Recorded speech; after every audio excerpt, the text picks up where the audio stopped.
इस हद तक नहीं जाना चाहिए था। जितनी इमरान खान साहब के और एस्टेब्लिशमेंट के दरमियान दूरियां आएंगी, लोग जो है वो पीडीएम फायदा उठा सकती है मेरे नजदीक। इमरान खान साहब के जो भी इलेक्शन वाला भी अगर मुतालबा है, जायज मुतालबा है, अगर वो एहतजाज कर रहे हैं, वो उनका जमहूरी हक है।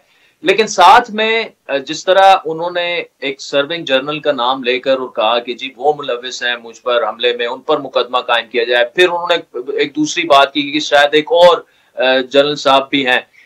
ऐसी चीजें करने से मतलब ठीक है बंदा सियासत करे, लेकिन उसके बाद भी क्या आप समझते हैं कि एस्टेब्लिशमेंट को उनके साथ बैठने पर वो तैयार होंगे और उनके मुतालबात माने जाएंगे?